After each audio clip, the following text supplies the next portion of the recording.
Amen. Hallelujah. Kuna tangazo kidogo. Kama wewe ni mwenye hiki kitambaa, utakujia huku mbele.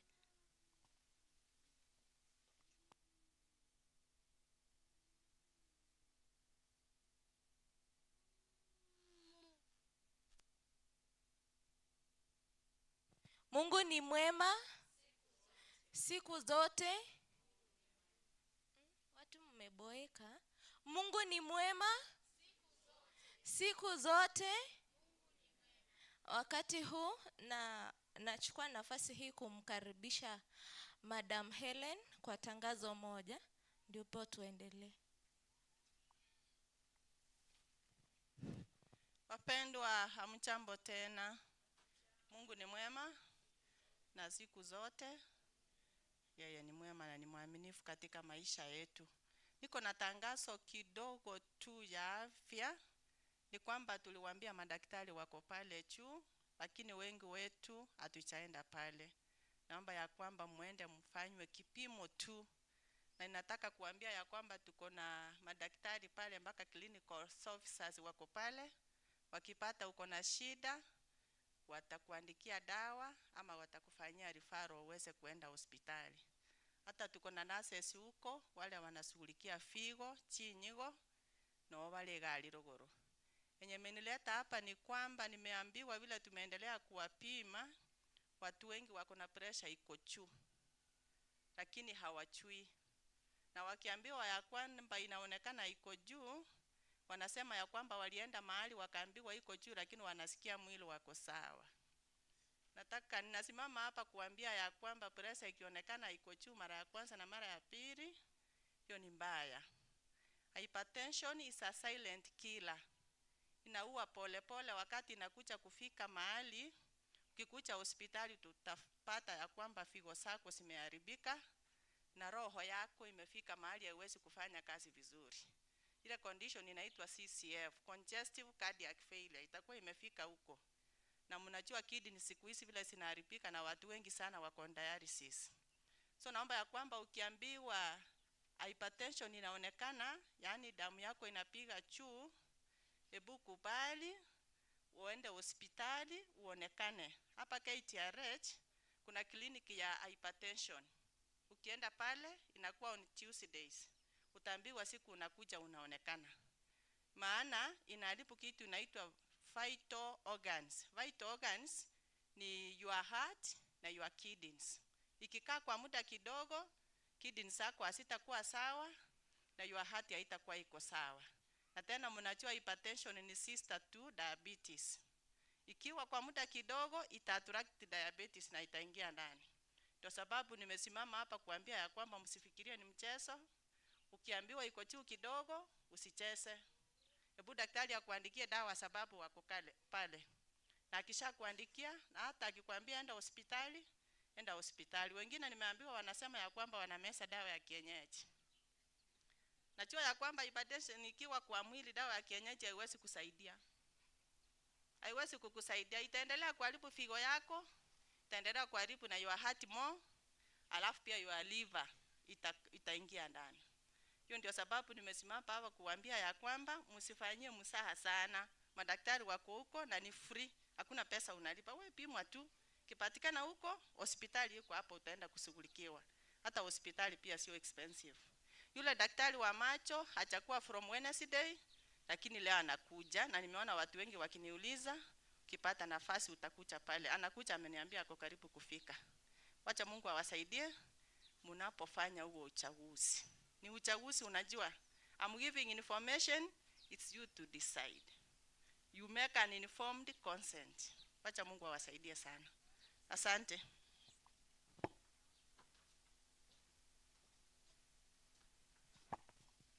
Tunashukuru kwa tangazo hilo. Ni wakati mwingine tena tunajiandaa katika kipindi chetu cha zaka na sadaka. Na before tumkaribishe Pastor Jude anene nasi, na tuamini tuombe. Mtakatifu, mtakatifu Mungu wetu aishiye juu mbinguni, tunasema ni asante kwa wakati huu. Tunapoingia katika kipindi hiki, mnenaji wetu Pastor Jude atakapoenda kunena pamoja nasi, tunaomba Roho wako Mtakatifu awe pamoja nasi. Atuongoze Bwana, ili kile ambacho tutajifunza siku hii ya leo kiwe katika mioyo yetu na kituandae katika ufalme wako wa kurudi mara ya pili. Tumeomba haya tukiamini katika jina la Yesu aliye Bwana na mkombozi wetu. Amen. Asanteni. Karibu Pastor.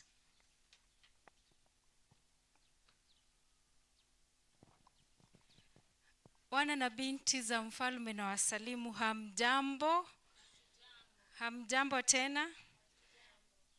Tunashukuru Mungu kwa sababu anazidi kuwa mwema kwetu kila kuchao, na tunamshukuru kwa baraka zake tele.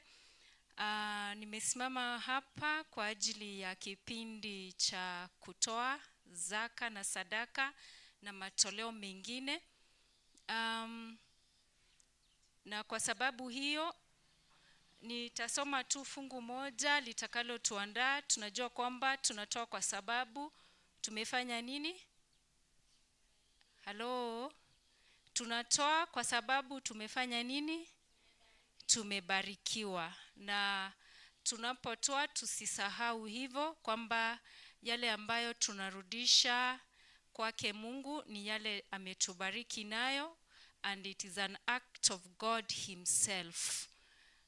Ukisoma kitabu cha Yohana 3:16 ni fungu la kukariri, nasema kwamba for this very reason God so loved what? The world, that he gave his only one and begotten son, Jesus Christ. So kutoka hapo tunaona kwamba Mungu wa upendo mkuu ametukirimia baraka zake tele, hasa kwa the great sacrifice, his only son. Na kwa sababu ametubariki hivyo, ametupa baraka tele ambazo hatuwezi kuhesabu, nasi pia tuweze kurudisha kwa sababu ametubariki.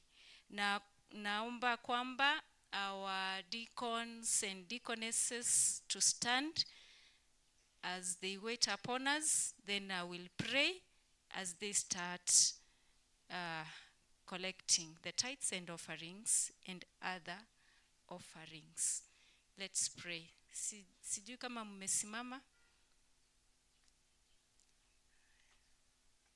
Tusimame wote kindly.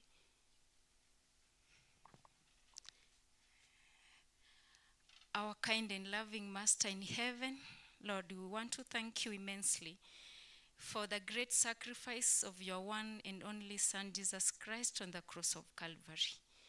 Through this great sacrifice, you've showed us that you love us so much. And thank you for this time as we want to return back to what you have blessed each and every one of us with. How we pray that these blessings may continue to flow in abundance for the honor and glory of your name. As your children are going to give, may those blessings continually abide. Let your will be done in every way and upon everything, for this is our prayer in Jesus' name. Amen.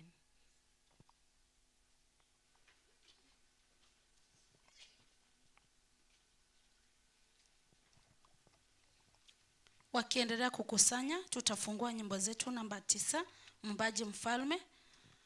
Mbaji Mfalme, tuanze wote kwa pamoja.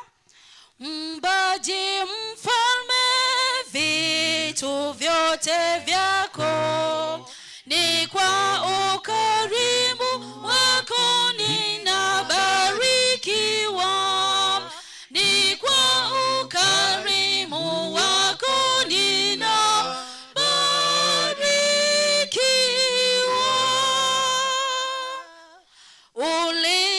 Uliyeniumba na kutegemea, sina budi kusisifu izani zako kuu, sina budi kusisifu izani zako kuu. Nitatoa nini kwanza vyote vyako? Upendo wako wadai moyo wa shukrani, upendo wako wadai moyo wa shukrani.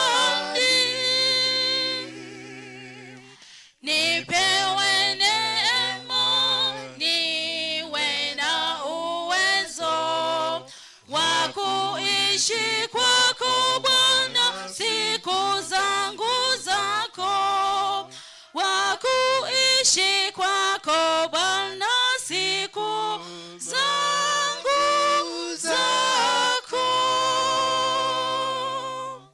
Number 55. Twapanda mapema na mchana kutwa, tuime. Twapanda mapema na mchana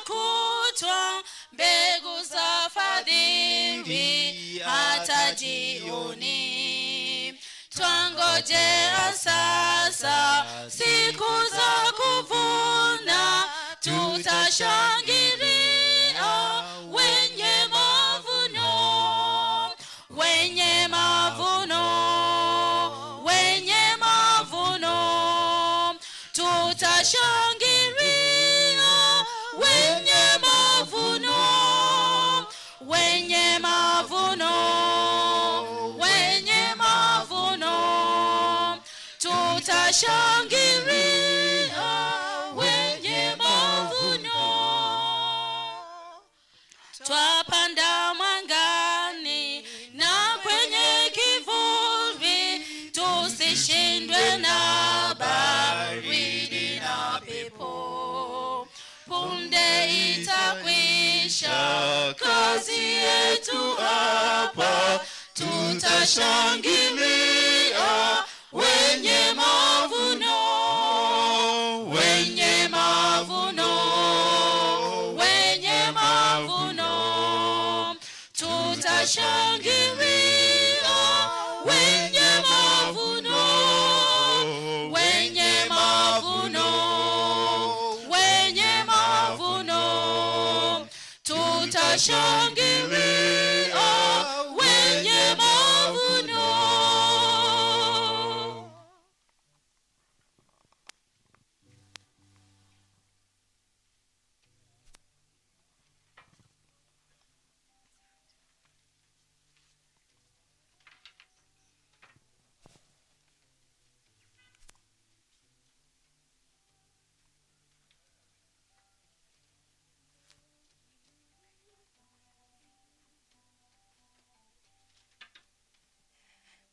Kwa kutamatisha kipindi hicho, tunaomba.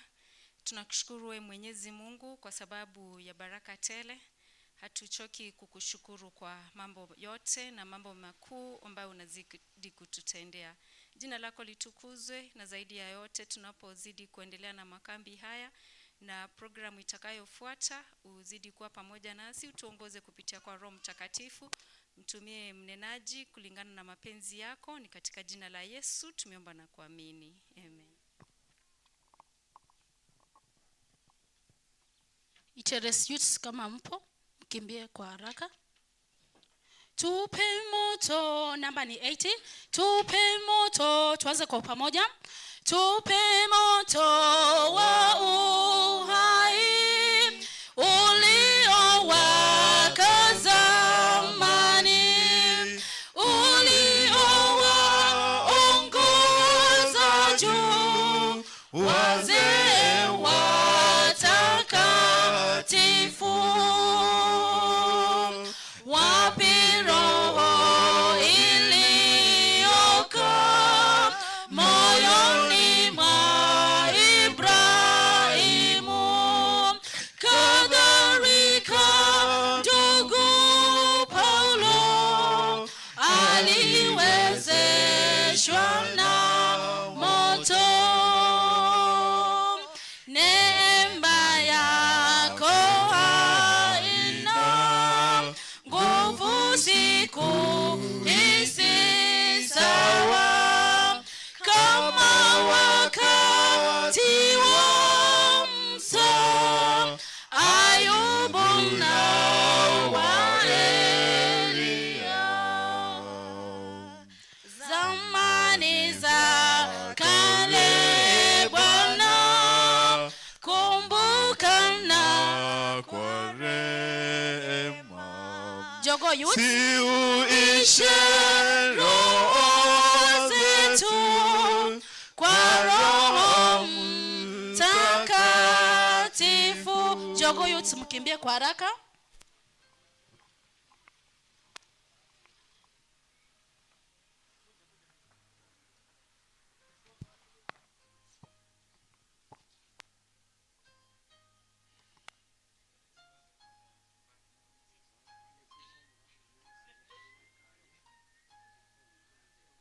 Twapanda mapema na mchana kutwa, mbegu za fadhili twangojea sasa siku za kuvuna, tutashangilia wenye mavuno, wenye mavuno, wenye mavuno, tutashangilia wenye mavuno, wenye mavuno. Tuwape nafasi.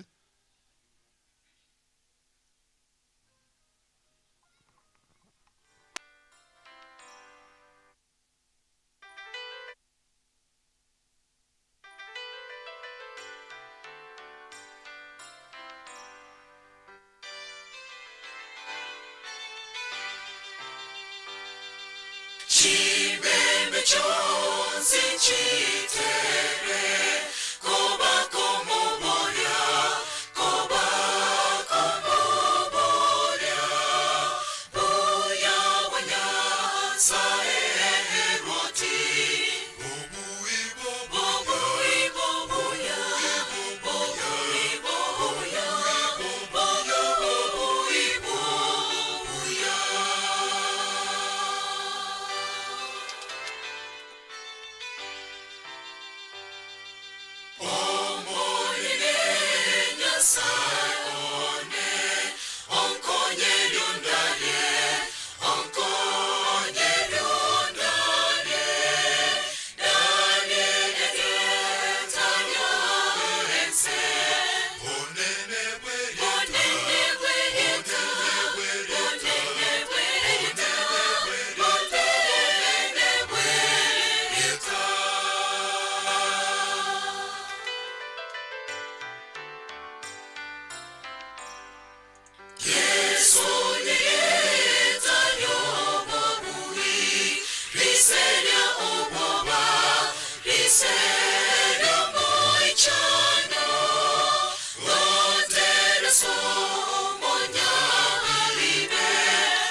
Tutakomea hapo kwa sasa.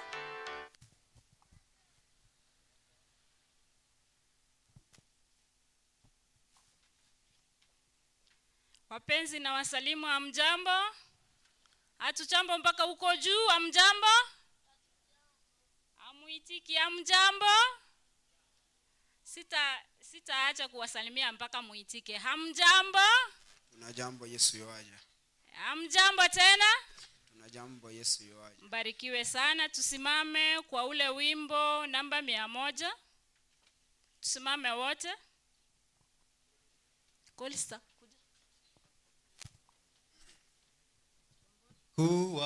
Kuwatafuta wasioweza, pamoja.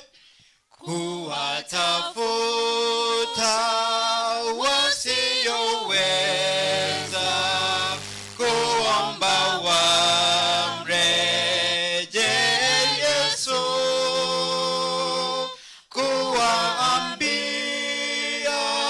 maneno yake, njooni kwangu nawapenda,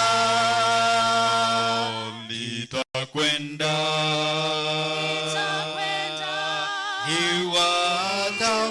niwatafute wapotevu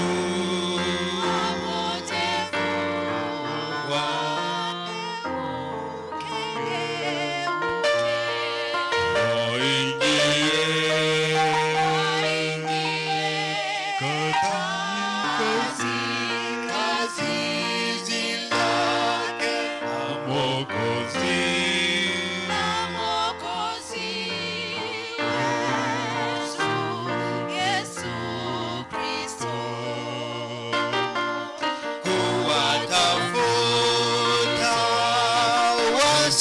wasioweza waonyeshwe Mwokozi wetu,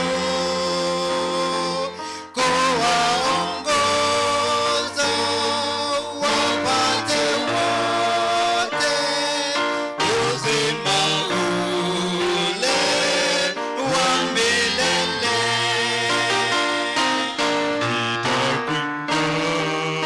Nitakwenda niwatafute wote, wapotevu wageuke, waingie katika zizi lake la Mwokozi wetu Yesu Kristo. Hiyo nataka kufanya leo, nimesikia wito kuwainua waangukao, waletwe kwake Yesu njia. Nitakwenda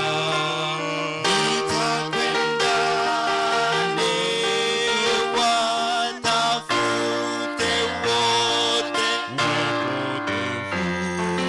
wapotevu wageuke,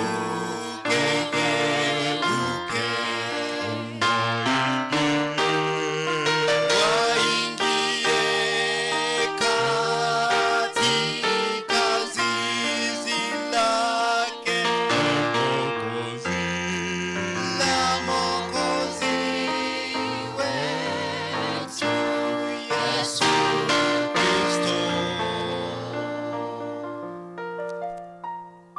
Tuamini na tuombe.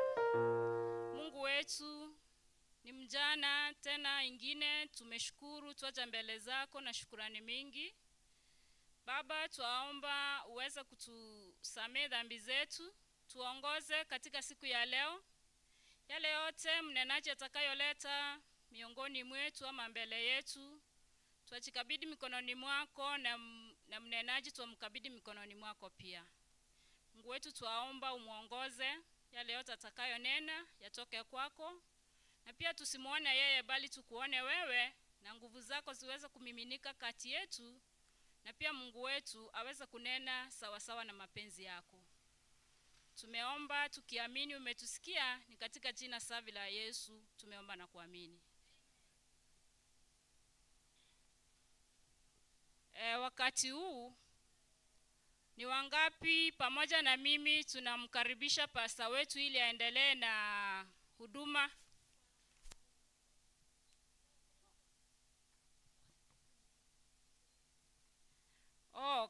Kabla mnenaji aendelee, twaomba iteresi muharakishe church choir. Church choir iteresi muharakishe. Hakuna muda.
Yayumba yumba kama mlevi kali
aje? Priscilla Buari nahitajika pale kwa barabara. Priscilla Buari. Nyuma ya tent pale.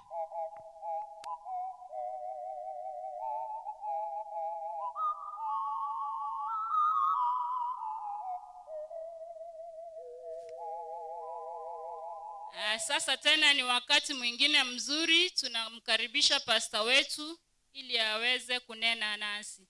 Ni wangapi na mimi tutamkaribisha? Barikiwe sana. Pasta, karibu.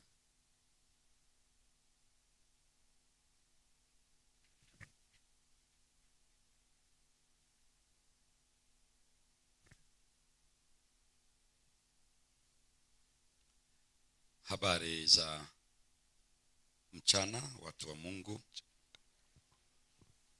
Hamjambo. Tunamshukuru Mungu siku hii ya sita ya juma, lakini katika mikutano hii ya sikukuu za vibanda, makambi,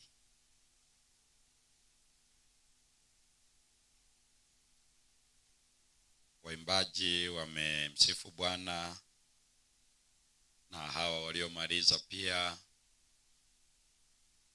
wamemsifu Bwana. Tukazane tufike mbinguni. Na hata waimbaji waliomaliza, waliopata nafasi katika siku hii ya leo.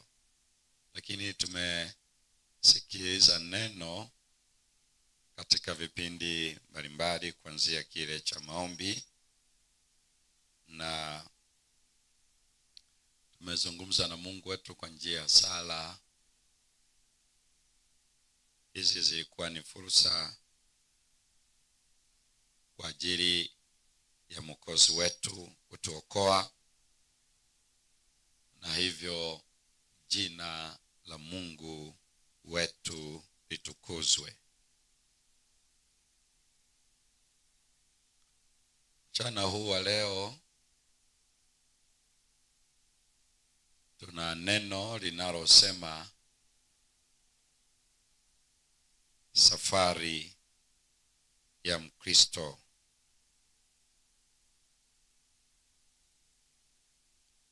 Biblia inataja waaminio ni wasafiri. Hata wanapokuwa wameketi wanasafiri.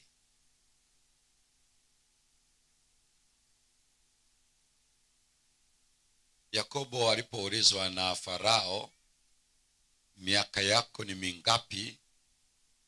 Yakobo alijibu, miaka ya kusafiri kwangu. Ndivyo alivyoanza, siku za kusafiri kwangu. Hiyo ni Mwanzo 47 mstari wa 9. Paulo akiwaandikia Waebrania akirejelea maisha ya wazee wa imani, Ibrahim, kuanzia maisha ya Habili, kwa sababu ameanzia kwa Habili ile Waebrania 11, amesonga kwa maisha ya waumini waliomcha Mungu wengi sana kwenye hiyo Waebrania 11. Akasema mstari wa 13, hao wote wakakiri ya kwamba ni wasafiri na wapitaji. Ukristo ni dini ya wanaosafiri. Lakini Petro ya kwanza 2:11 naye akaandika kwa Wakristo wote kwamba, wapenzi, jihesabuni ya kwamba sisi ni wasafiri, na kama wasafiri tupambane dhidi na tamaa za mwili zipinganazo na roho. Sisi ni wasafiri. Safari ya Mkristo ndio somo la leo. Lakini tunaposema tunasafiri, ni unajuaje unasafiri? Ninajuaje ninasafiri? Mathayo 24 mstari wa 14, habari njema ya ufalme itahubiriwa ulimwenguni kote kuwa ushuhuda, ndipo mwisho utakapokuja.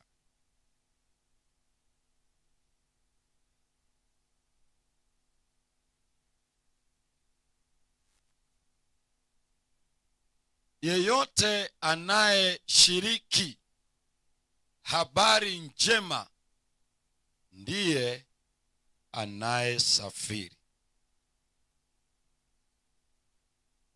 Kinachosafirisha Mkristo ni kushiriki habari njema.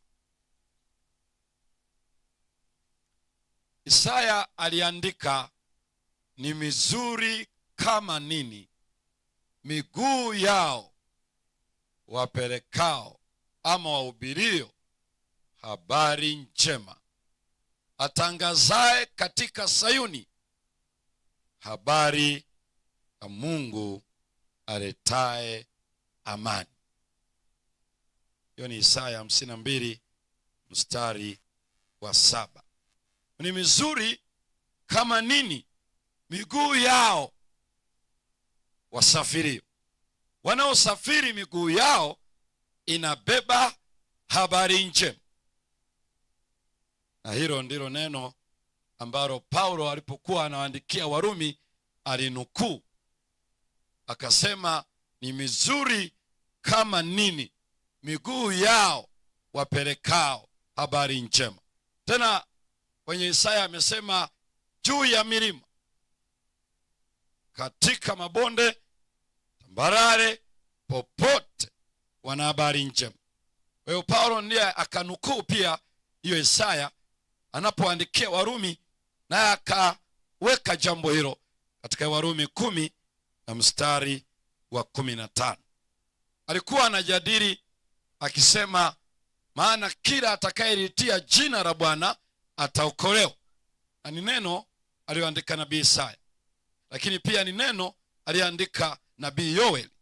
Na mnakumbuka Yoeli 2 kuanzia mstari wa 28 hadi 32, akasema kila atakayetia jina la Bwana ataponywa.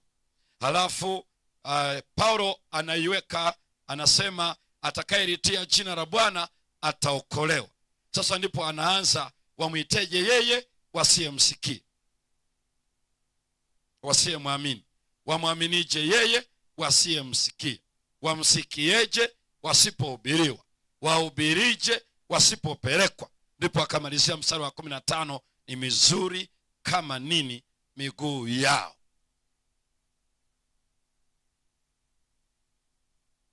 Lakini hilo neno limechukuliwa tena mara ya 3. Safari hii Paulo akiandika kwa Waefeso, akitaja zile silaha zote za Mungu. Vaeni silaha zote za Mungu. Na mojawapo ya silaha aliyosema ni katika ile sura ya 6 na mstari wa 15, na kuvaa nini? Hebu soma tu hapo msomaji. 6:15 Waefeso. Na kufungiwa miguu utayari tupato, inasema na kufungiwa miguu utayari tupatao kwa injili ya amani. Sio mguu utayari, mguu utayari. Na kufungiwa kitu gani? Kufungiwa kitu gani? Kufungiwa kitu gani? Fungueni Biblia basi. Fungueni Biblia. Na kufungiwa kitu gani? Mguu utayari wa nini?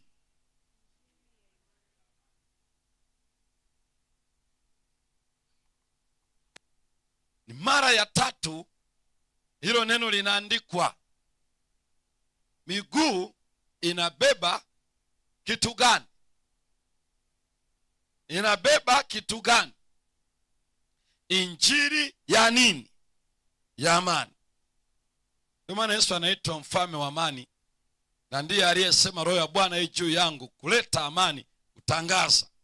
Kwa hiyo wanaobeba injili wanapeleka amani. Wanapeleka amani mizuri kama nini. Na ile ndio inayotaja, iko kwenye orodha ya silaha, kwamba silaha dhidi ya shetani ni kubeba injili. Jana ilieleza jambo hili, na hata juzi kwamba kwa mjibu, hata juzi sana ndio nilieleza wakati nasoma ile Ufunuo 12 na mstari wa 11, nao wakamshinda kwa damu ya mwana kondoo na kwa neno la ushuhuda. Paulo ametumia neno la ushuhuda, lakini huku Paulo anatumia neno injili pasayo amani, na akionyesha viatu kwamba ni utayari wa kuchukua hatua. Na Yesu lugha aliyotumia, habari njema ya ufalme itahubiriwa. Alichotumia Yesu, alitumia neno, inazungumzia mwendo wa Mkristo, safari ya Mkristo. Yeyote anayesema anasafiri ana mambo mawili. Moja, anajitenga na dunia, kwa mujibu wa Petro ya kwanza 2:11. Yule anayejitenga na dunia, huyo anasafiri. Lakini kujitenga na dunia, hajitengi anakaa, ila atakuwa kwenye mwendo upi? Upeleka habari nini? Habari njema. Amejitenga na dunia ili apeleke habari njema, kama tutaieleza vizuri namna hiyo. Na ndio naona ile Petro anayoandikia, ile Petro kwanza 2:9, ninyi ni ukuhani wa nini? Wa kifalme, taifa takatifu, watu wa nani? Wa Mungu, mlioitwa kutoka wapi? Gizani, muingie katika nuru. Halafu akasema tupate kutangaza fadhili zake yeye aliyewaita. Kwa hiyo ametuita ili tutangaze. Na tutangaze nini? Fadhili. Swahili wametumia neno fadhili, lakini wangelisema vizuri, wangesema wema wa Mungu, the goodness of God. Wanasema Mungu ni mwema, ametutoa gizani tutangaze. Kwa hiyo mtu anaposema kwa nini tunatangaza? Tunatangaza nini? Wema wake. Kwa nini tuseme wema wake? Kwa sababu dhambi ilichafua tabia ya Mungu. Mungu alisema ukila utakufa. Shetani akasema hutakufa hakika. Mstari wa 5 Mwanzo 3, Ibilisi akasema mkila matunda haya mtafanana nani? Macho yenu yatafumbuliwa. Ni kama anasema hivi, Mungu sio mwema. Angelikuwa ni mwema, angewaruhusu mle matunda haya, mngelikuwa mmeshafanana na yeye. Kwa hivyo Mungu, kwa kuwa sio mwema, amewazuia matunda ambayo yatawafanya mkue mfanane na yeye.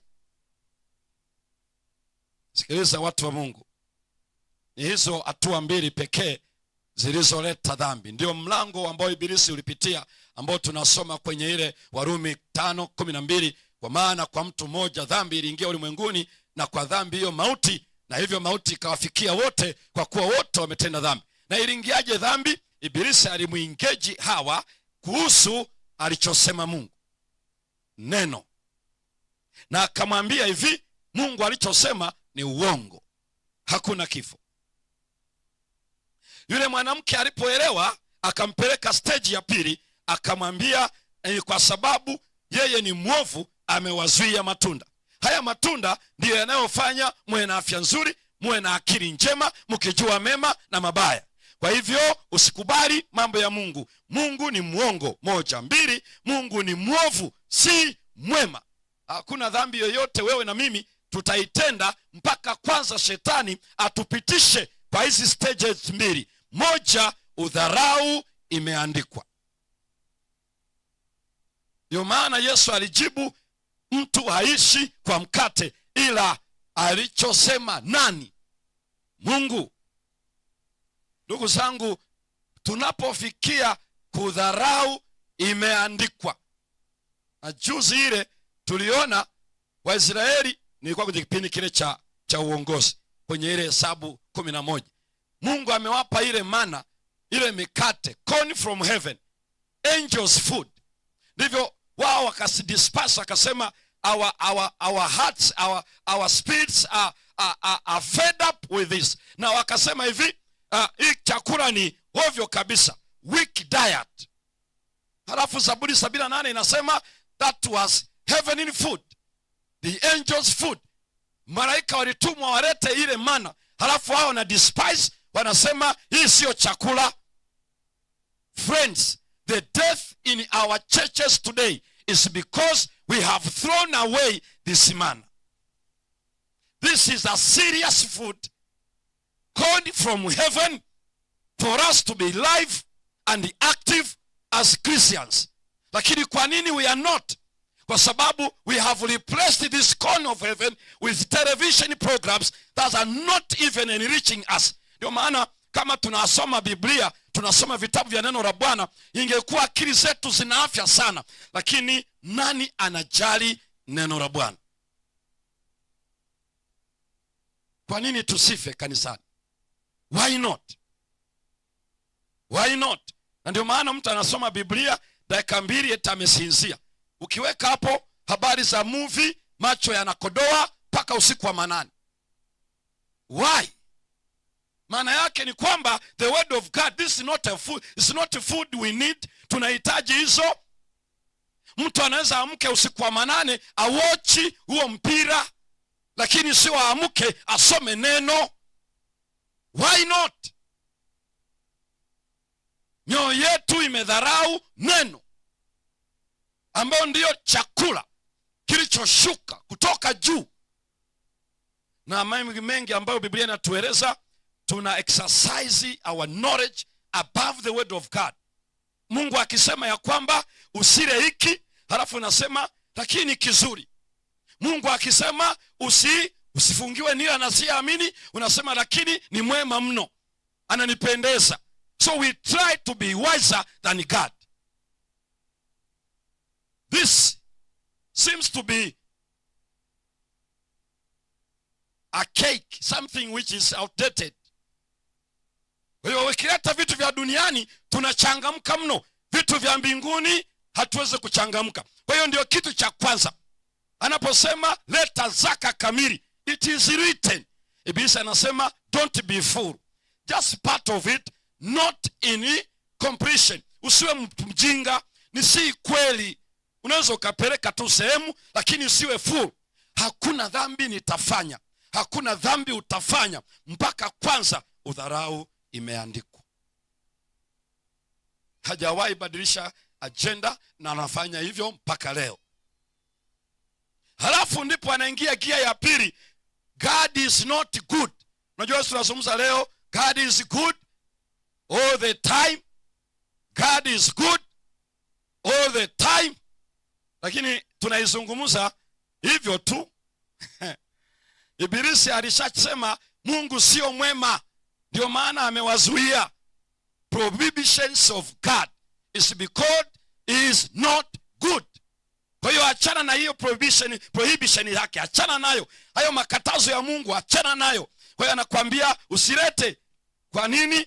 Ukileta hiyo hela ndio itapea school fees ya mtoto, ndio itakayolipa kodi ya nyumba, ndio itakayonunua hiki na kile. Usiwe mjinga hivyo. Mungu anajua ya kwamba ukifanya hivyo, ukibaki utakuwa na maisha mazuri ya kiuchumi. Why bringing?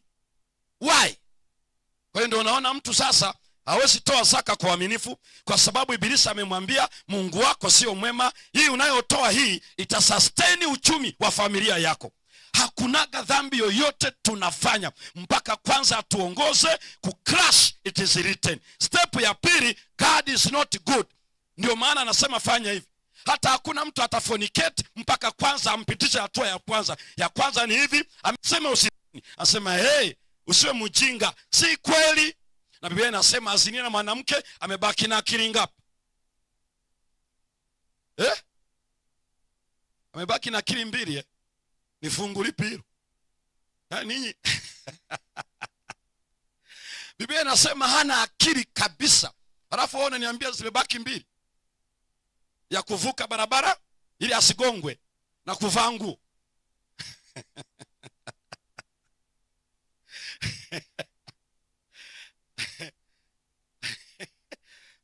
Kuwa mahara fulani ilikuwa na wanafunzi. Naambia hebu fungua Hagai. Na wanafungua, anaanza kutoka Genesis mpaka Revelation, haoni Hagai. Sasa ninamwambia Hagai inatokea hapo kwenye Deuteronomy, ndio unakutana na Hagai. Sasa na ninyi ninawaambia eti anabaki na akili mbili, na wewe unaniona hivi, na wewe unaona kweli ni fungu liko kwenye Biblia eti anaye mzinzi anabakiga na akili mbili. Na mimi nataka kuangalia unaelewa au unafuata tu mimi ninachoonyesha hapa. Na nikasikia watu wanasema anabaki na akili mbili. Biblia inasema mzinzi hana akili, ni kopo kabisa. Lakini nani leo anaamini ukweli huo? Wazinzi leo ndio wakubwa wa serikali, wakubwa wa mashirika, wakubwa kwenye jamii, ndio watu wenye akili leo. Lakini Biblia inasema hao watu ni hawana akili kabisa. Lakini nitaaminije mpaka nijue imeandikwa? Ibilisi anasema usiwe mjinga. Maisha ya zinaa ndio maisha yanayomfanya mtu aonekane ana heshima, mtu ambaye anaonekana amefanikiwa, mtu ambaye anaonekana anapendwa, mtu ambaye anaonekana jamii inamjali, ni mtu anayehusika na zinaa. Achana na prohibition of God. Na ibilisi anafanya hivyo hivyo. Kwa hiyo dhambi iliingia kwa kudharau neno, mbili kwa kuchafua tabia ya Mungu, that God is not good. Na hizi silaha mbili peke yake. Kwa hiyo neno litatuokoa. Ndio maana Biblia inasema neno lako nimeweka moyoni mwangu nisije nikakutenda kitu gani? Dhambi. Na ndio maana hiyo ni Zaburi katika 119 na mstari wa 11. Lakini ukienda kwenye waraka wa kwanza wa Yohana, na waandikia ninyi vijana kwa kuwa mna nini kwanza? Mna nguvu. Halafu neno la Mungu linakaa wapi? Ndani yenu. Nanyi mshinda nani? Shetani. Hiyo ni 1 John 2:12 mpaka 14. Kwa hiyo anasema yani ukiona neno ndio linawekea linazuia dhambi maishani mwa wanadamu. Neno ndio ibilisi analotafuta aliweke chini, halafu anipeleke kuniambia Mungu hana tabia njema. Kwa hiyo unaposema ya kwamba Mungu ni mwema, tunakwenda kutangaza wema wake, kwamba Mungu ni mwema. Alichotukataza ni kwa sababu ni mwema. Alichosema tule hiki ni kwa sababu ni mwema. Alichotuambia tufanye hivi ni kwa sababu ni mwema. Badala ya watu leo, watu wanahubiri eti zikipatikana ajali wakati wa mazishi, kama imetokea ajali watu wakafa 10, 12, labda ni watoto wa shule ama watu wazima, halafu nasikia kiongozi anayeongoza ibada ya mazishi anasema kazi ya Mungu haina nini? Haina makosa. Kwa hiyo tafsiri yake ni kwamba na aliyewaua ni nani sasa hapo? Si ni Mungu? Na wengine wanatoa mpaka t-shirt wanaandika si tulimpenda, lakini Mungu alimpenda namna gani? Kwa hiyo Mungu akiwapenda watu zaidi anawaua. Na hiyo inafanywa kabisa na viongozi wanaongoza ibada hizo. Eti si tulimpenda, lakini Mungu amempenda namna gani? Sasa mwambie na yeye saa hii tunataka Mungu akupende vile alivyompenda aliyekufa. Uone kama atakubali. Maneno yanaonyesha kama ionekane kwamba eti Mungu amempenda. Sasa unamwambiaje yeye mtoto wake aliyebaki eti Mungu amempenda baba yake kuliko yeye alivyokuwa anampenda? Si unamchonganisha Mungu na mtoto aliyebaki. God cannot love us in that way. Mungu hawezi kutupenda eti akitupenda namna hiyo anatuua. kuchafua tabia ya Mungu ya wema. Kwa hiyo ametutoa huko ili tutangaze God is good, na ni Mungu mwema. Hata kama macho yangu yanaharibika, is still good. Ndio maana unamwona Isaka alikuwa kipofu wakati anataka kumbariki mtoto wake tulioangalia jana. Wakati anataka kumbariki, yeye alimwambia siku zangu za kufa zimekaribia. Kumbe hakujua kuna zaidi ya miaka 30 mbele. Na unajua wakati fulani unaweza ukahema juu tu bila sababu ya msingi. Yule mzee alijua muda wake wa kufa umekaribia, kumbe hakuna. Alikaa akiwa kipofu karibu miaka 40. Na kitu ambacho kinanishangaza, aliyetangulia kufa ni Rebeka. Yaani nilitazamia huyu mzee awe kipofu hivyo, lakini mke wake akiwa hai, amhudumie, ampeleke mahara, afanye hiki na kile. Lakini ngoja uone cha ajabu, pamoja na kwamba Isaka so faithful from childhood, aliyekubali kuchinjwa na baba yake kwa kuwa Mungu amesema, kijana kama yule, halafu ndiye Mungu anaruhusu macho yanazimika. Na yazimiki kiasi kwamba useme ndiye alitangulia afe. Hapana, Mungu anaruhusu bado Rebeka ndiye afe na abaki mzee huyu na akiwa kipofu. Sio miaka 5, sio miaka 10, sio miaka 30, miaka karibu 40. And God was still good. Wewe sasa hii macho yakizima tu, kwa nini mimi? Mbona wengine wanaona? Unataka kujua sababu kwa nini wengine waone na ya kwako yazima? Saa hiyo unaona Mungu sio mwema kwa vile wewe hauoni. Mungu wetu bado ni mwema. Na ibilisi anatafuta atuoneshe Mungu sio mwema kwa sababu ya yale tunayopitia. Na Yesu amehakikisha, amedemonstrate the love of God. God is good. Kwa kiwa ametutoa kwenye ile eternal death. Haya mengine yote anasema hiyo ni usingizi tu wa muda. I will call out and they will come up. Kama unaelewa hivyo, wafu watafufuliwa. Kufiwa kuna kufanyaje uone Mungu sio mwema? Ikiwa Calvary is there declaring God is good. Saa nyingine tunakuwa kama wapagani kabisa, wakati when we are attacked by the enemy. Tunapopitia maisha haya tunahama Ukristo, tunakuwa wapagani. Saa hiyo the goodness of God is no more.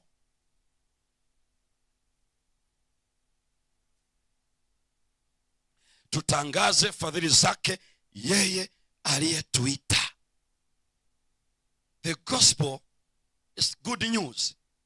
Tunawapelekea watu, our God liveth and is coming back. Get prepared. Acha maisha haya na haya. Repent. Kama tulioangalia ile jana. Mungu anataka tutubu, atuondolee dhambi zetu, atupatanishe na yeye, na anakuja kutuchukua tuishi maisha katika dunia, mbingu mpya na nchi mpya, maisha yasiyo na machozi tulio nayo leo. Good news. Na hiyo ndio habari ambayo hata nikijikwaa kidole kikatoka, bado Mungu ni mwema, kwa sababu siku akirudi anasema hata viwete watarukaruka, vilema watatembea, macho ambayo hajawahi kuona yatamuona Mwokozi wao, masikio ambayo hajasikia watasikia neno lake. Well done my faithful servant. Wale ambao ni viziwi watasikia, wale ambao hajawahi wataona. Wafikira kinyonge kitatoweka. Siku hiyo kila kilichotoweka kitarejeshwa. Kwa hiyo hata kama nikifanywa hiki na kile, ninajua atakapokuja nitarejelewa katika ukamilifu. Safari ya Mkristo. Good news. Kama sisi wenyewe ndio tunaumia na kusikitika kwa haya mambo ya kawaida, petty things in this life, how will we be able to speak out to others kwamba eti Mungu ni mwema? Tutasemaje wanapofiwa? Tutasemaje wanapougua? Tutasemaje njaa ikiingia? Tutasemaje wanapokataliwa? Tutasemaje wanapofanywa nini? Kama sisi wenyewe hivyo ndivyo vinavyotuliza, tuna nini kingine? Christians are people of hope. And we are waiting for consummation of a Christian hope, the coming of Jesus Christ. Ndio maana Paulo anasema farijianeni kwa maneno yapi? Jesus is coming. The dead will be what? Hiyo ndio faraja. Kwa hiyo wakati when death strikes at home, near home, tunaiambia it's for a moment. Kwa sababu Yesu akija makaburi yatafanyaje? Sisi sio wale wanaosema nenda hatutaonana tena. Christians hawana kauli hiyo. Wanasema rest for a while, when Jesus comes, great reunion. Hafu wewe kama una kauli hiyo, unatikiswa nini mpaka unashindwa kuona? When you are crying, una grief kwa sababu ya uchungu, maana death ina sting yake. Lakini wakati huo unasema you just wait when my Lord is coming. Hii ndio jeuri ya Mkristo. Travelers, watu ambao ni Wakristo ndio watu pekee wana jeuri dhidi ya maisha haya. Lakini Wakristo wa leo ndio tunaoarisha tu, tunajiarishia kama tuna minyoo. Watu walikuwa wakimbilia Wakristo, ndio walikutana hope yenyewe, ndio walikuwa wakutana na hiki na kile. Lakini ni mpaka tujue imeandikwa ni kweli na Mungu ni mwema.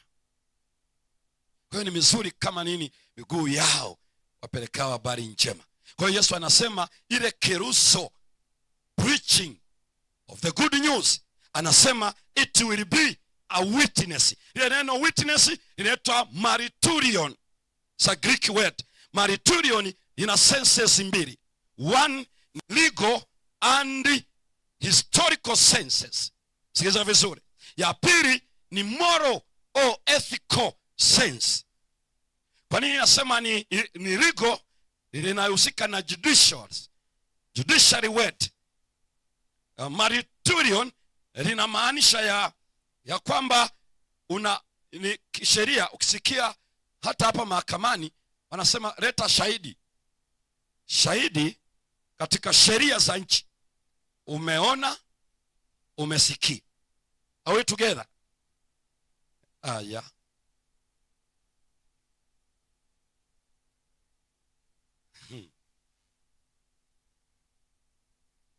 Umeona, umesikia. Watu wa namna hiyo ndio mahakamani wanawakaribisha. Kwamba uliona, ulikuwepo, nilisikia anasema. Kwa hiyo ulisikia ndio. Hao ndio wana qualify kuwa witnesses mahakamani. Sasa sikiliza. Hiyo ni kauli. Unaposikia witness ni judicial in legal terminology yake, kwa maana ya kwamba una qualify you saw, you heard. Na Biblia inapotumia neno itakuwa ni evidences. You will be evidences. Yani sio tu unachosema, wewe utakuwa ni shahidi. Wayapi? Go to Acts 2:34. Hapo naomba uweze kusoma. Matendo 2:32. Hii iko kwenye legal na historical.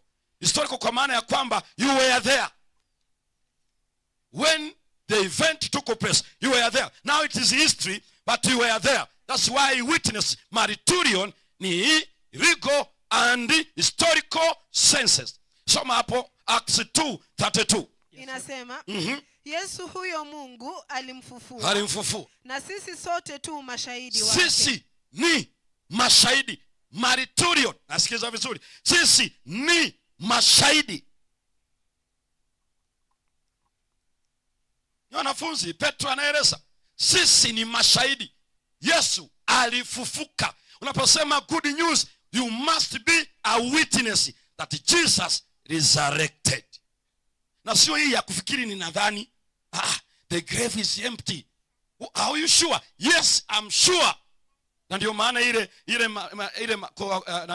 Corinthians, 1 Corinthians 15, Paulo anashughulika na sura nzima concerning resurrection of Jesus. Ndio anaeleza kama Yesu hakufufuka, imani yetu ni bure, tungalimo dhambini. Yani mtu anayesema hayuko dhambini ni kwa sababu Yesu amefufuka. Ndipo akaingia mstari 32. Kama Yesu amefufuka, hatuwezi kula na kunywa tunavyotaka. We can never proceed life as usual because Jesus resurrected. Hatuwezi kuishi maisha ya dhambi. Why? He is alive. Kama yuko hai, maana yake atakuja. That's why hatufanyi dhambi, si kwa sababu kuna moto, ila kwa kuwa our Lord is coming, na sisi ni sehemu ya ufalme wake. Tabia yake itakuwa yetu.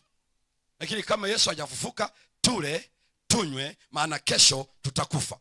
So Petro ndio Paulo anaandika kwa 1 Corinthians 15 halafu 32. Kama Yesu hakufuka, tule tunywe. Kwa nini? Maana kesho tutakufa. Hakuna tumaini, nikifa ndio mwisho. Kwa nini niishi maisha mema, maisha ya uchamungu, wakati nikifa ndio mwisho? Yanasema kama Yesu amefufuka and you are a witness, maana yake stop sinful life. Huwezi ukaishi maisha ya dhambi na unasema Jesus is coming. Yani hiyo is a paradox. What kind of dilemma is that?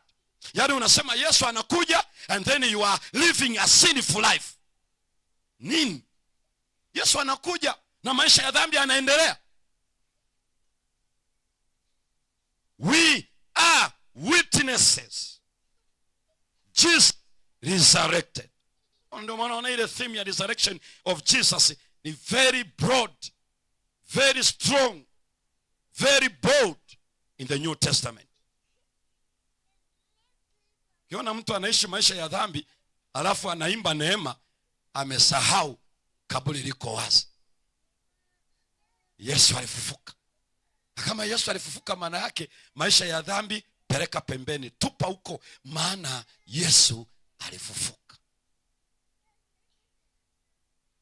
Huyu alikuwa ni Petro during the Pentecost day, wakati anahutubia. Nenda Matendo sura ya 4 halafu usome ule mstari wa 20. Uone tena hapa wanafunzi wanavyoeleza we are martyrs. Sasa sikiliza vizuri hapa anavyosema. Soma hapa. Inasema maana sisi hatuwezi kuacha kuyanena. Hatuwezi kuacha kunena mambo tuliyoyaona na kuyasikia. What we saw and we heard. How can we stop speaking? Wakati walikuwa natishwa na Sanhedrin, wakapigwa viboko mbele ya baraza. Wakafikiri wanawatishia, wakasema tusiwasikie. Wakasema unasemaje? Imetupasa kumtii Mungu kuliko nani? Kwa nini hatuwezi kuacha? Hatuwezi acha nena tulichoona na tulichofanyaje. If we are not witnessing, it's because we have never seen and heard. Kwa hiyo unasikia mtu anasema nikifanya kazi ya injili, unaona unafanyia mchungaji, unaona unafanyia mzee wa kanisa, unaona unafanyia kiongozi wa department. Nani amekwambia? Wale wote waliomuona Yesu akafa, akazikwa, akafufuka, watu waliosikia ninakwenda, nitarudi, naenda kuandalia mahali na ninakuja tena, you will never stop them by crooks and hooks. Huwezi kuwazuia.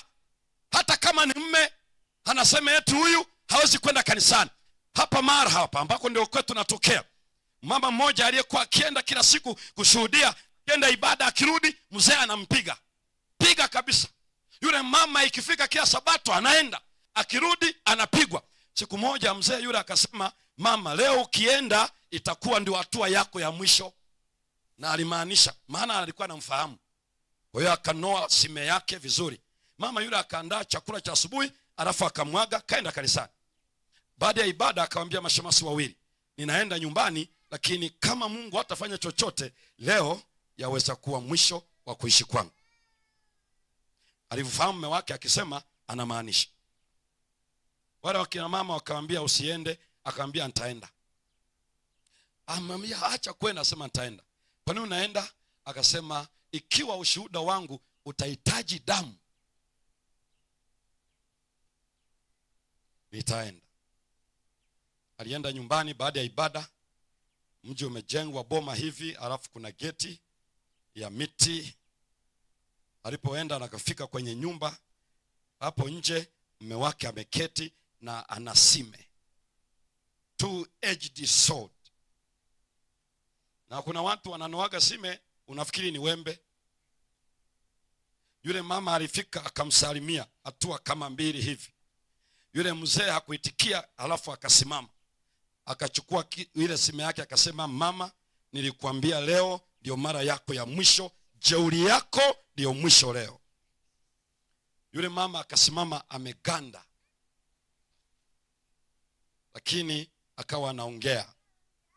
Sijajua yule mama kama bado yuko hai sasa hivi, ni miaka mingi kidogo wakati nakutana hiyo event. Mama anasema alichosema moyoni alikuwa anaomba. Yule mzee amekasirika mpaka anatetemeka, akapiga hatua ya kwanza, akanyanyua mkono wake na sime akashusha atenganishe kichwa na kiwiliwili.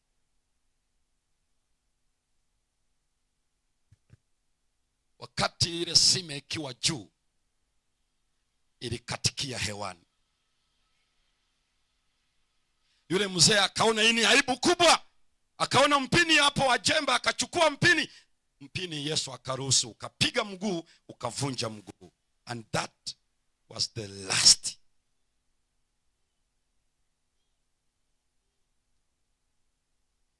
Eti unazuiwa na baba na mama, eti unazuiwa na mme. Hiyo vituko vyote pelekea wengine. Watu waliomuona na waliomsikia huwezi zuia, huwezi.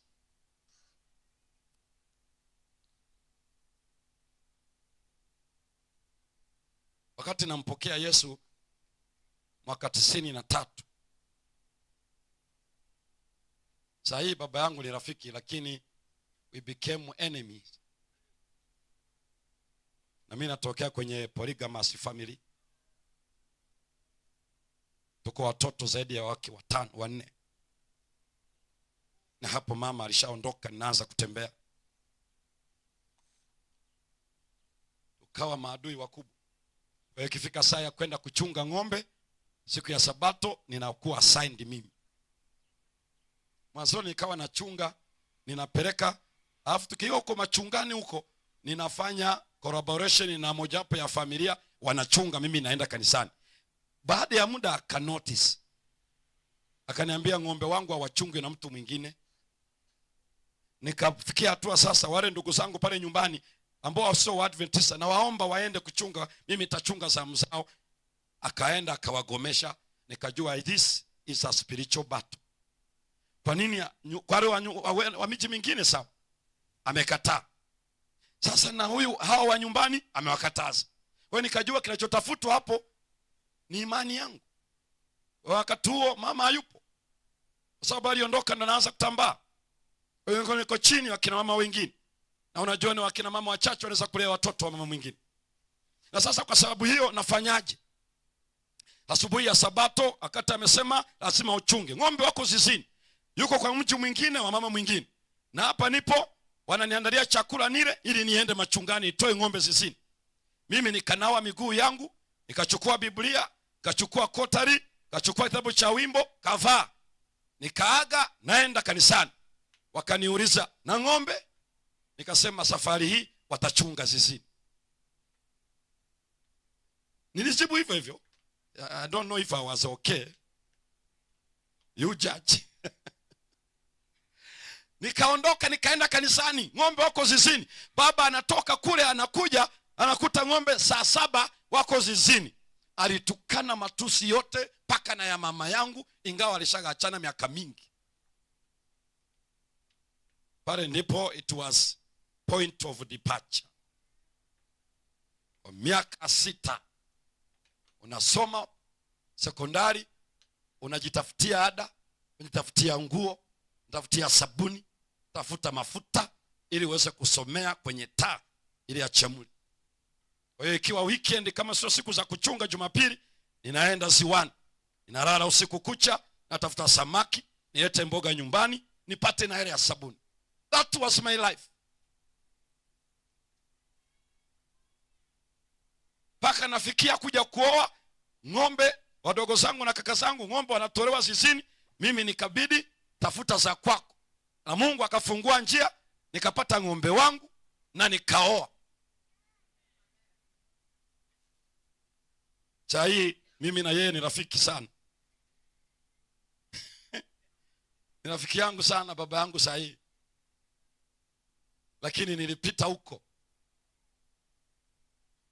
kwa sababu alinideclare mimi sijawahi kukuzaa, ukiugua utajua, na alimaanisha alichokisema. Lakini naishi mpaka leo niko Kisii. Sasa una babaika nini?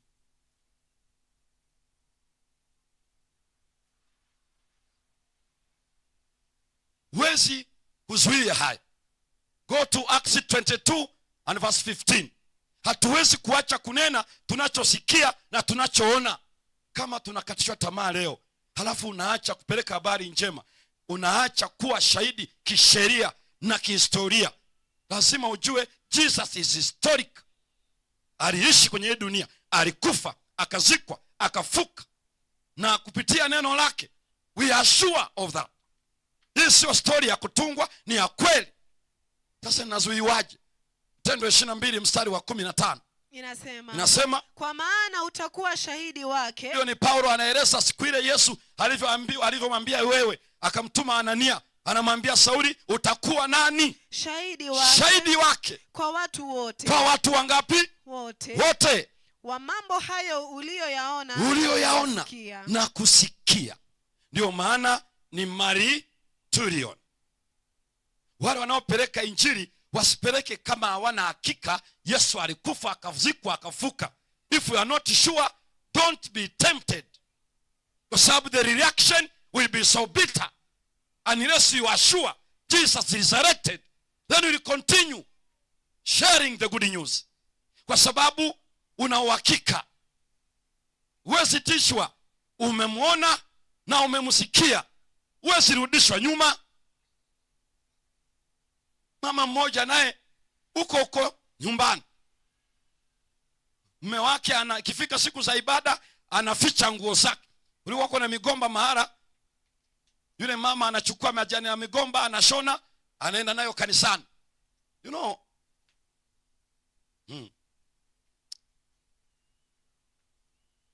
eti wewe unasema Bwana amenizuia. Bwana yupi? Bwana yupi amekuzuia?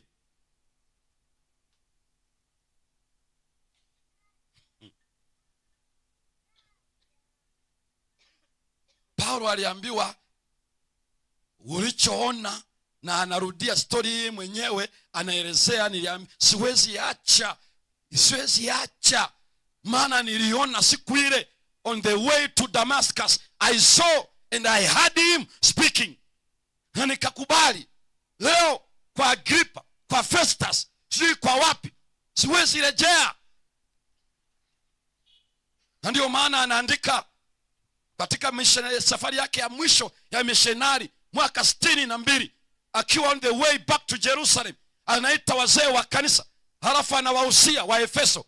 Ilikuwa ndio safari yake ya mwisho ya 3, na akawahusia, huenda nisionane na mimi, maana Roho ananionya vifungo na dhiki vya ningoja. Wakati wao analia, anasema what are you crying for? Mimi sio tu kufungwa, lakini niko kwa ajili hata kama ni kifo.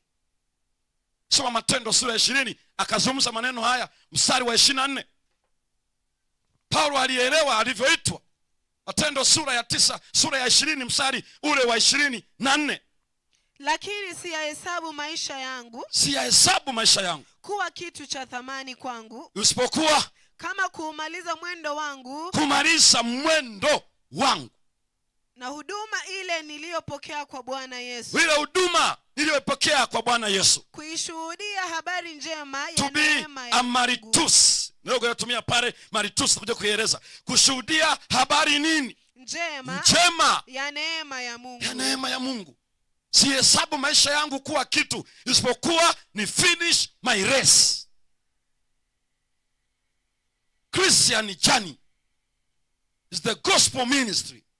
Yani mtu ambaye yuko kwenye mwendo, anayesafiri, huo ndio mwendo wake huo, kushuhudia habari njema. Na anasema sihesabu maisha yangu, when it comes with good news, maisha yangu yanakuwa useless. Do whatever you can do to me for the sake of the gospel. Ndicho anachokieleza. Angalia Philippians, wakati akiwa gerezani, wakati akiwa gerezani. Baada ya hapo sasa yuko gerezani, angalia kinachofanyika. Paulo anaeleza anapoandikia Wafilipi, yeye alikuwa gerezani Rumi. Angalia Wafilipi 3:12. He was on the motion of this mission to herald the gospel of Jesus. Philippians 3:12. Si kwamba nimekwisha kufika, sijafika bado, au nimekwisha kuwa mkamilifu. Ndio. La, hapana, bali nakaza mwendo ili nipate kulishika lile ambalo kwa ajili yake nimefanywaje? Nimeshikwa na Kristo Yesu. Mstari wa 14. Nakaza mwendo niifikie ile mede ya thawabu ya mwito mkuu wa Mungu. Kiswahili anasema mwito mkuu, lakini Kiingereza the high calling, kwa sababu ile neno linaitwa anaktesis. Ni maneno mawili, ana ni up na ktesis manake call. So calling up ni wito wa kuitwa up, na lile neno linapokuwa pale inamaanisha to be up, to stand up. Huu wito wa kusema sisi ni wa Kristo ni wito wa kusimama, kuangalia juu. High calling maana yake ni wito wa kusafiri kwenda juu. Kama ningeitafsiri pale ile Greek inayotumika pale, anasema ninasonga mbele, ninao wito ulionishika kuanzia njiani kwenda Dameski. Kuanzia hapo wanapomwona anatembea Tesalonike, anaenda Filipi, anaenda sijui Galatia, anaenda sijui Korinto, Paulo anachoeleza ni kwamba zile ni steps za kwenda up. High calling, kumaliza mwendo. Ndio maana anapoandika kwa mara ya mwisho, na hiyo akiwa kifungoni mara ya pili, na akaonyeshwa na Roho Mtakatifu, your work is over, your journey is now over, you rest a while. Umemaliza safari za utume. Ndipo anamwandikia Timotheo katika ile Timotheo ya pili sura ya 4 mstari wa 7. Angalia anachosema pale. Nimevipiga vita, I've fought a good fight, vilivyo vizuri. Vita vizuri. Mwendo nimeumaliza, I've finished my race. Imani nimeilinda. Hallelujah. Amen. Unajua kulinda imani is to carry the good news. Paulo anasema ile aliyokuwa na ubiri, aliyokuwa na kutana na contrary winds, anasema I have fought a good fight. Yani alikuwa kwa kuisimamia imani huko anapeleka injili. Anasema nimemaliza mwendo. Achana hii tunayosikiana leo hapa, eti mtu amekufa, mtu mwingine ndo anabaki na neno, anaanza kusema fulani amemaliza mwendo. Achana nini kudanganyana. Alikwambia amemaliza mwendo huyo? Malaria ndio ilimumaliza. Alimaliza na uviko 19. Alimalizwa na saratani. Alafu wewe unapambana hapa, hivi una maneno ya kusema? Kwani lazima useme amefinish the race? How sure are you? Watu waliomaliza mwendo wanazungumza wao wenyewe. Haleluya. Mtu mwenyewe katika akiwa pale Kenyatta Hospital alikuwa anatoa tu machozi. Leo amekata roho, eti amemaliza mwendo. Watu wanaomaliza mwendo wanapiga kelele namna hiyo kwenye kitanda. Saa nyingine huyu mtu alikuwa anatapatapa hapa kama vile anakona kifafa. Ugonjwa wakati unatushika mpaka mtu anakuwa na shrink.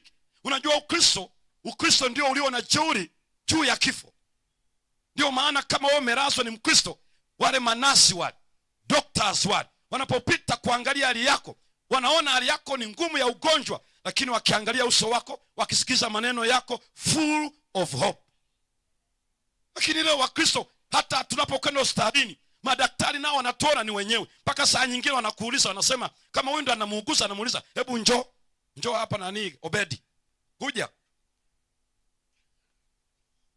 Sasa huyu ndio ameleta mgonjwa. Ameletwa nani? Mgonjwa. Daktari anaangalia, anajua huyu mgonjwa atakufa. Hii ni terminal cancer. Lakini akiona yule vile mgonjwa alivyo, ukimwambia atakufa saa hiyo. Kwa hiyo unafanyaje? Unanyamaza, unamwangalia, unamuuliza huyu mzee anayeugua ni nani? Wanasema ni nani? Baba yangu. Ni baba yangu. Madaktari nao wako tayari kumwangalia, huyu ako na shock absorber. Yaani saa nyingine, kwa hiyo anapoangalia, akiangalia huyu naye anaweza wazike wote siku moja. Anachokifanya daktari anamwambia mzee anaumwa, lakini tumechukua vipimo, tumeangalia na tuna prescribe hizi dawa na tunadhani ya kwamba akazitumia nyumbani miezi 3. Na baada ya miezi 3 mtamrudisha ili tuone vile hali yake inafanyaje. Lakini wao wanajua haifiki miezi 3. Why are they not disclosing? Utaniambia ni ethics zao. Lakini ngoja nikwambie kitu, wanatafuta madaktari waone wale ambao wako na boldness, wale ambao wanaweza wakawithstand katika information kama zile, na wale wa kuwasaidia kufahamu huwa ni Christians. Lakini wanaodai Yesu amekufa, kaburi liko wazi, they are also trembling. Kifo ambacho Mungu ametuokoa ni moto, uzima ule moto wa milele, lakini yeye amesema ni usingizi. Sasa daktari akiangalia mgonjwa mwenyewe, naacha mke wangu, naacha watoto, mniombee watu wa Nyankongo, mniombee kweli huko. Na watu wanakazana huko. Na ndio maana anakuja mtu hapa mwinjilisi, anafika mtumishi wa Bwana, huyu ni mtumishi wako, kazi yako inakumngoja, muinue mtumishi wako, muinue kwenye kitanda. Akishatoka huko Nairobi hospital, huko Kenyatta, akirudi wanamuuliza huko Nyakongo, hali ya mgonjwa inaendaje? Kukicha leo Mungu yupo. Umenisikia? Lakini wakati ule anaombea mgonjwa, huyu ni mtumishi wako. Bwana, wewe ulitapasua bahari ya Shamu, ukasimamisha mto wa Yordani, wewe ulifufua Lazaro. Muinue mtumishi wako kesho, asimame akaifanye kazi yake. Leo amerudi Nyakongo, akiamuka leo Mungu yupo. Ni unafiki gani huu? What an hypocrite. Unafiki mbaya. If you knew kwamba huyu mtu yuko almost anakwenda and you have opportunity, why can't you help him or her to regain faith in Jesus Christ katika ufufuo? Kwa nini usimwambie the way I see it, isipokuwa Mungu ameintervene, you may rest for a while? Are you prepared? Because Jesus is coming. Lakini Wakristo wa siku hizi wanafiki kabisa. Wanafiki wana muda ambao ni very ile anasema ni golden chance ya kumwambia huyu mtu ashike mkono wa Yesu akiwa kitandani, kwamba Jesus is right away here, he is with you. Na alishinda kaburi na anakuambia take heart, I'm coming. Ili huyu mtu wa Mungu aligain sight, spiritual sight. Halafu ndipo kama na neno analohitaji kuachia familia iwe so bold and strong in Jesus Christ, huyu mtu arectify maisha yake. Kama kuna jambo analifahamu, aspeak kwa Mungu moyoni mwake, and then you pray. Halafu mtu anakuwa pekee, analala.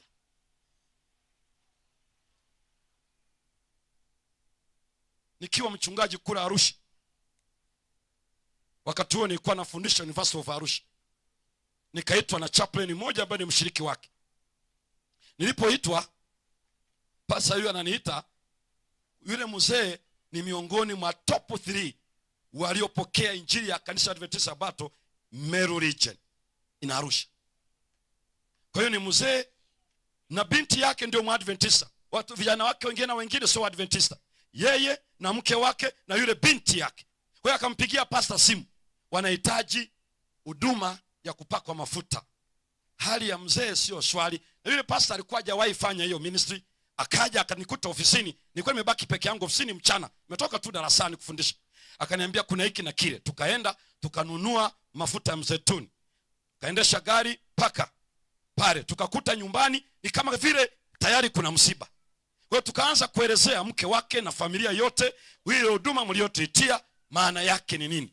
Walipokubali tuingie chumbani, wakakubali. Tukaomba, tukaenda chumbani, kuta kijana wake ameketi kwenye kitanda, yule mzee amelala, mdomo uko wazi, macho yako juu, yani unaona tu dalili zake za mwisho mwisho.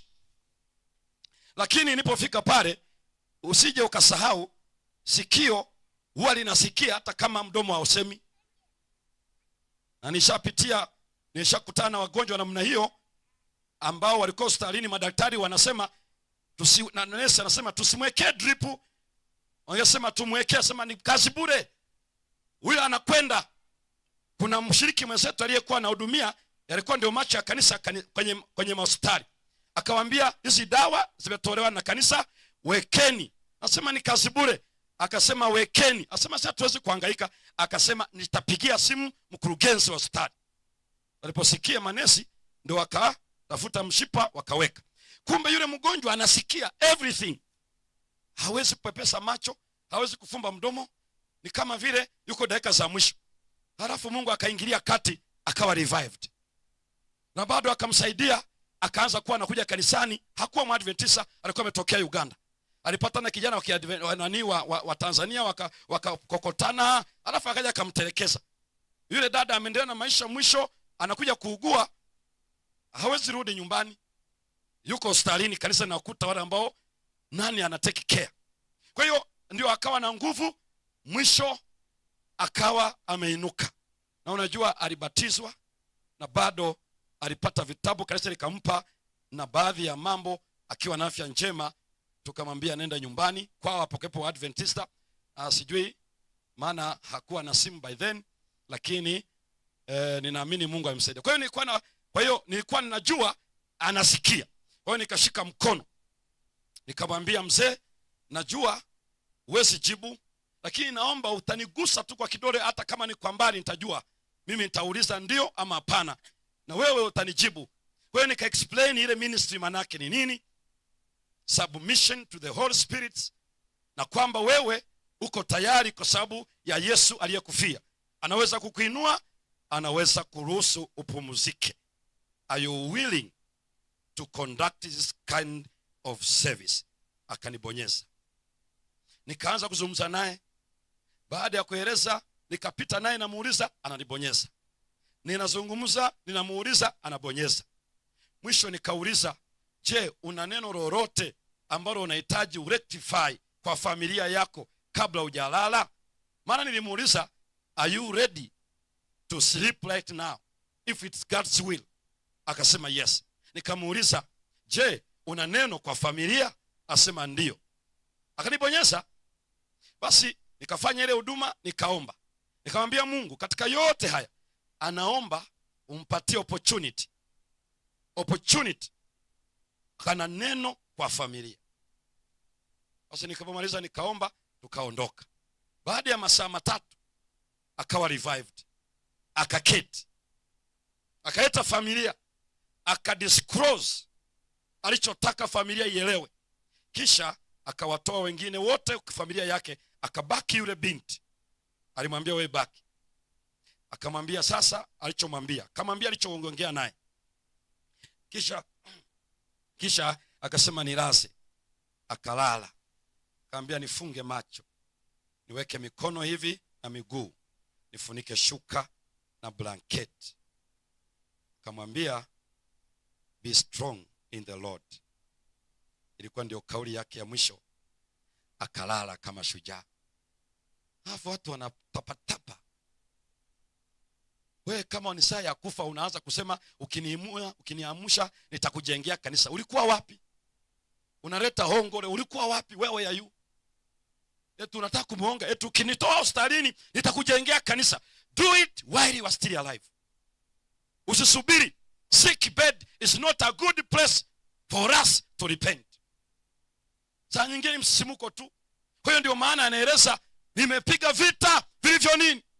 Vizuri, mwendo nimefanyaje? Na imani That is the last step you could make. Watumishi wa Mungu wote waliofanya ilikuwa hatua yao ya mwisho. John the Baptist, hatua yake ya mwisho ilikuwa ni to carry the good news even in the prison. Ndio unasoma hiyo Acts 13:25, akiwa anamaliza mwendo, ndivyo Luka anaandika, John the Baptist while finishing his race. Hiyo ni Acts 13:25.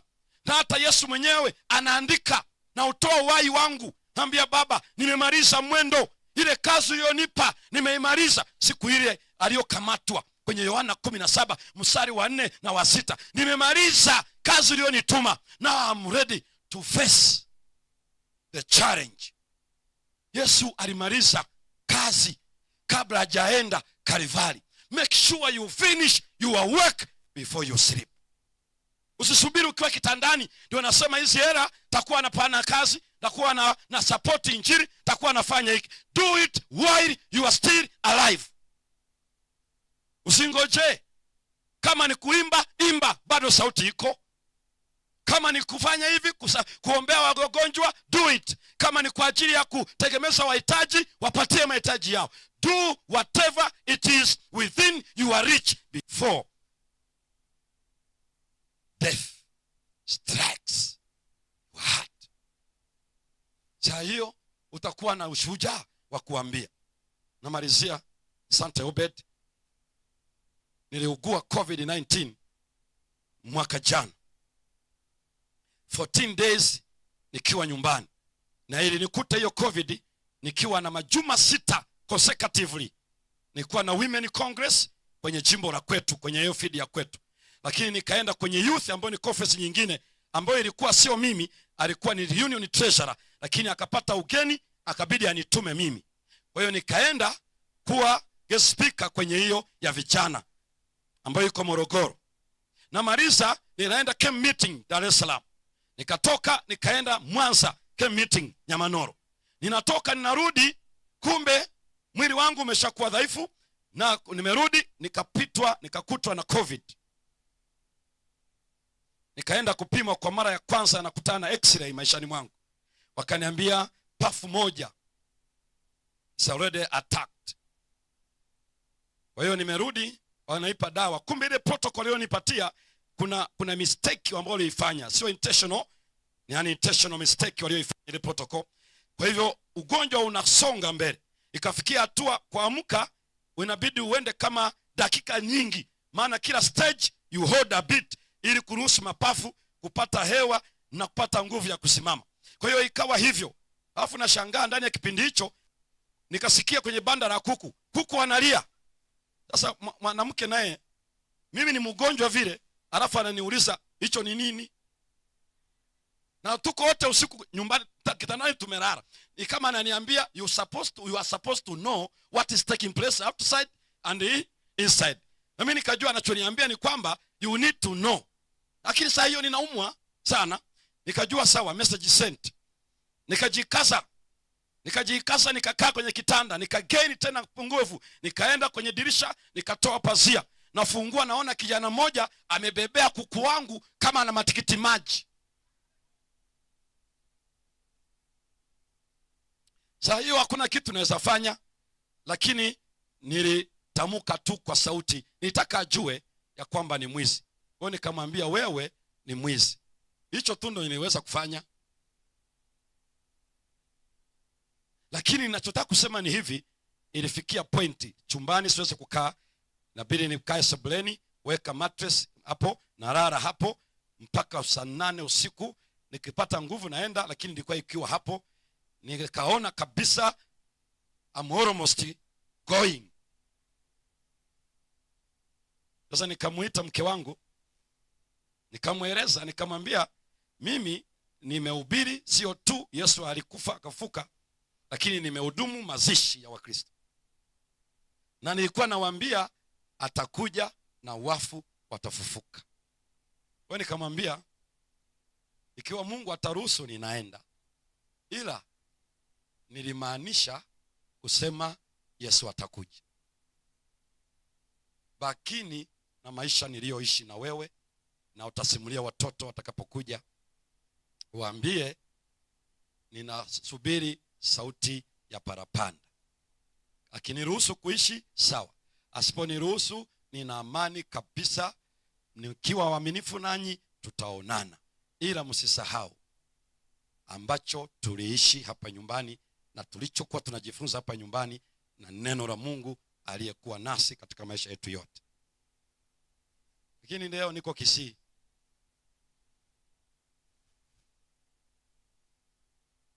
safari ya Mkristo. Jana huu wa leo unasema Yesu nisaidie kumaliza mwendo wa utume alioniitia, habari njema ya ufalme. Simama pale ulipo pamoja nami mchana huu. Simama. Mungu nisaidie. Usikate tamaa katika habari njema ya ufalme. Huu ndio mwendo, maana hata kama ukipelekwa gerezani, ukiuawa katika mwendo, hii itakuwa ndio hatua yako ya mwisho, na itakachofuata parapanda italia, wafu watafufuka. Wakristo wanamaliza mwendo alafu wanalala. Mungu ametuacha sisi sote kwa kuwa bado ameona tuna safari ya kutumika katika mwendo wa utume. Kwa sababu hiyo wako watu ambao watabatizwa pia leo, ambao Mungu wetu amewaita na anataka waanze kwa njia ya ubatizo, na wao Mungu awatumie katika mwendo hata atakapokuja mara ya pili. Wakati watu wote wanasogea hapa kwa ajili ya sala ya pekee ya kujitoa kwetu, hao watakuja moja kwa moja mpaka hapa. Tembeni, hata nyewe mlioko kule kwenye zile tents, tunahitaji kuweza kuomba kwa pamoja hapa. Hebu tembeni tu muje hapa mchana huu wa leo. Mungu atujalie safari ya Ukristo, safari ya utume, safari ya kuacha dhambi, safari ya kumhubiri Yesu, safari ya kuishi tabia yake, safari ya kuishi ukweli. Hii ndio hatua ya mwisho, na tutamuona siku Yesu akija. Hii ndio safari tulioachiwa. Kristo wa neema yote, imbisha moyo wangu. Kristo wa neema yote, imbisha moyo wangu. Namba 10 tunapoimba. Wakati huo mchungaji ataomba, mchungaji Niko ataomba kwa ajili yetu. Wale wanaokwenda kwa ajili ya ubatizo, tembeni moja kwa moja mpaka hapa kwa ajili ya sala ya pekee. Start from there. Jesus died, he was buried, he resurrected. Kwa hiyo unakwenda kubatizwa, kielelezo cha kifo na ufufuo wa Yesu, ili aanze na wewe katika mwendo. Kristo wa neema yote, imba, imbisha moyo wangu. Ifurizo ya baraka, na amsha shangwe kuu. Unifunze nikupende, nikuandame kote,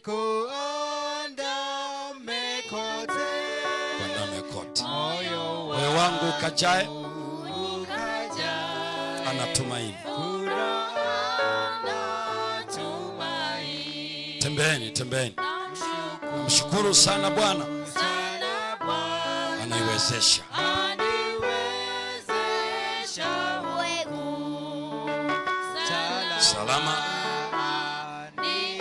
Salama niongoza hata kule nyumbani.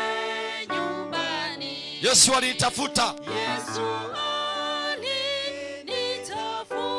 Yesu alinitafuta, akatoa damu yake nipone hatarini. Kweli mimi mwiwa mkubwa ninawiwa kwa damu ya Yesu. Wa neema, wema wako unifunge, wema wake unifunge zaidi kwa Bwana. Karibu sana. Mungu atusaidie kila mmoja asikate tamaa. Habari njema ya ufalme ni habari ya kuishi na kupiga hatua, na ndio hatua ya mwisho kabla hujarudi katika mavumbi ama Yesu hajaonekana mawinguni. Finish your race. Finish your race. Maliza mwendo wako kama mtume Paulo wa msalaba.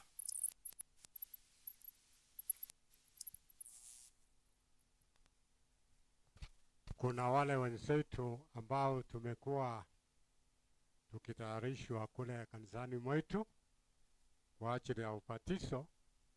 Twakusii pamoja na hao ambao wako mbele, mwaweza kuja.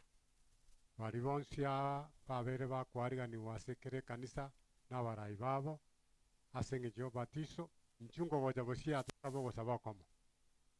Mwaweza kuja mbele mchiunge nao ili tukaanza kuomba pamoja. Fanya hatari. Muko muko bali babeire bakobe klasi yaria kere sabato tokwara kere klasi ki ubatizo mwaje kubatizwa moro ha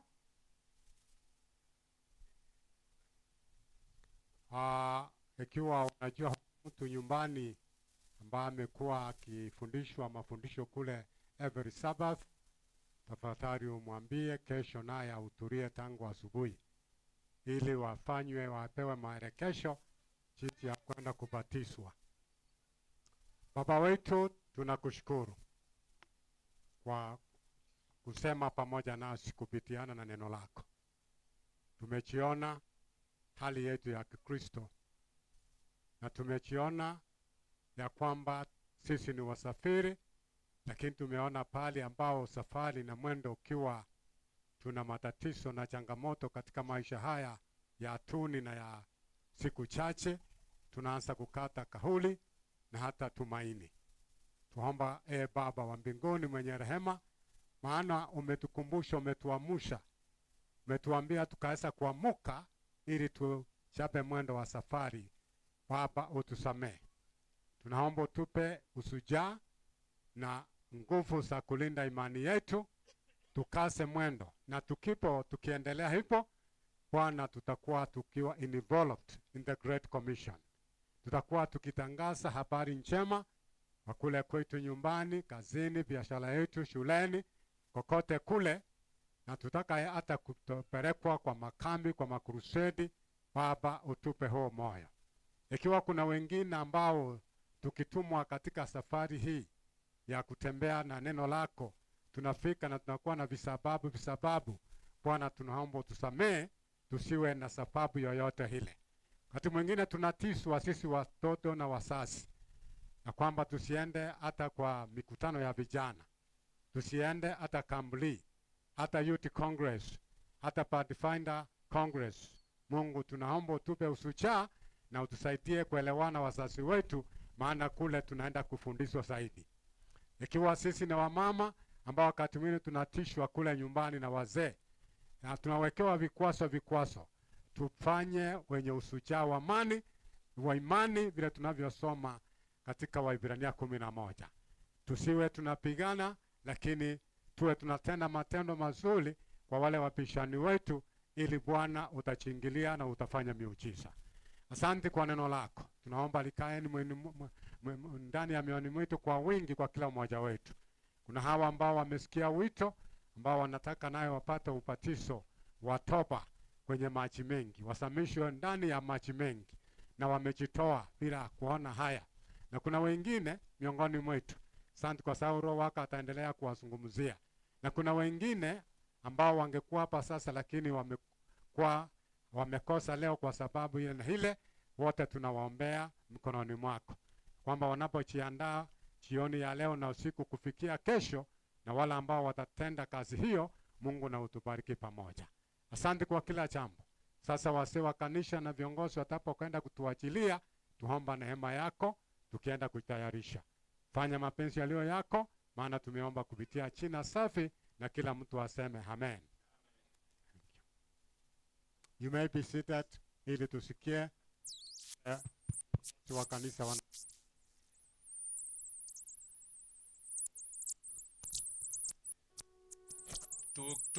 Tuketi tafadhali, tuweze kuketi tusikie ya mwisho.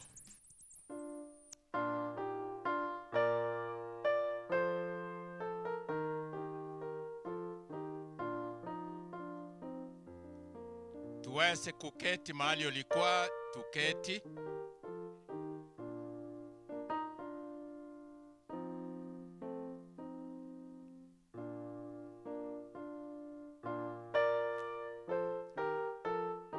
Wale wajuu wakiendelea kutafuta nafasi ya kuketi, nataka kusema ya kwamba makambi yetu yamefika mwisho. Kesho ni Sabato, na sisi sote tutakuwa hapa, na tutakuwa na wageni wengi, Ndio kwa sababu mmeona tumeongeza tent na viti vitakuja jioni na hema zingine zitakuja jioni. Naomba makanisa haya matatu, Nyankongo, Iteresi na Jogoo, tafadhali kesho tujaribu kutunza wageni wetu. Wageni watakuwa hapa wengi, tukianza na Jogoo B, that is Kali and Millennium, watashiriki pamoja nasi. Na tena naamini kuna wageni wengine watatoka nje, tujaribu kuwashughulikia. Ukiona mgeni, tafadhali umpatie kiti. Tangazo lingine, tujaribu kutii dikonali wetu wakituongoza. Kesho watakuwa na kazi mingi na sisi tuweze kuwasikiliza wakati wanatuelekeza. Mkutano wetu wa kesho utaanza saa 2 kamili. Na choirs zetu mtangulie mpate nafasi, kwa sababu tutakuwa na kwaya zingine zinatoka nje nazo siweze kupata nafasi ya kuimba. Sahi na watakia mema. Lakini tukitoka, kabla ya kutoka, deacons and deaconesses tafadhali simama. Wale